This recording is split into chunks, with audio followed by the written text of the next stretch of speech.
എമ്പുരാൻ ബാംഗ്ലൂരിൽ കൊടും ബുക്കിംഗ്. അതിൻ്റെ ഏറ്റവും പുതിയ അപ്ഡേഷനാണ് ഇന്നൊരു വീഡിയോ ഭാഗത്ത്. വീഡിയോയിൽ കൊനുമ്പ് വീഡിയോ ലൈക്ക് ചെയ്യുക, ചാനൽ സബ്സ്ക്രൈബ് ചെയ്യാൻ വേണ്ടി ശ്രമിക്കുക. പൃഥ്വിരാജിൻ്റെ സംവിധാനത്തിൽ മോഹൻലാൽ, മഞ്ജു വാര്യർ, ടൊവിനോ തോമസ് എന്നൊക്കെ പ്രധാന കഥാപാത്രങ്ങളായിട്ട് മാർച്ച് 27 റിലീസിനെത്താൻ പോകുന്ന ചിത്രമാണ് എമ്പുരാൻ. എല്ലാ സിനിമാ പ്രേമികളും ഒരേപോലെയാണ് ചിത്രത്തിൻ്റെ ഓരോ അപ്ഡേഷനും അറിയാൻ വേണ്ടി ഏറെ ആകാംക്ഷയോടെ കാത്തിരിക്കുന്നത്. ചിത്രത്തിൻ്റെ അഡ്വാൻസ് ടിക്കറ്റ് ബുക്കിംഗ് ഒക്കെ ആരംഭിച്ചിരിക്കുകയായിരുന്നു. എന്നാൽ ഇപ്പോൾ ഇതാ ബാംഗ്ലൂരിൽ വൻ ബുക്കിംഗ് ആണ് ചിത്രത്തിന് നടക്കുന്നത്. ബാംഗ്ലൂരിലെ വിവിധ തിയേറ്ററുകളിലും ചിത്രത്തിന് ആദ്യ ദിവസം തന്നെ ഹൗസ്ഫുൾ ഷോ ആയിട്ട് നടക്കാൻ പോകുക. അതിഗംഭീരമായ ബുക്കിംഗ് തന്നെയാണ് ബാംഗ്ലൂരിലെ എല്ലാ സിറ്റികളിലും നടക്കുന്നത്.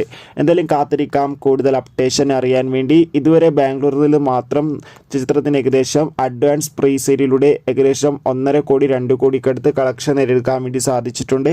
ഇനിയും ചിത്രത്തിൻ്റെ കൂടുതൽ കളക്ഷൻ റിപ്പോർട്ടിനായി നമുക്ക് കാത്തിരിക്കാം. എത്ര പേരാണ് എമ്പുരാൻ എന്ന ചിത്രത്തിൻ്റെ റിലീസിന് വേണ്ടി കാത്തിരിക്കുന്നത്? കമൻറ്റ് ചെയ്യുക. ബൈ.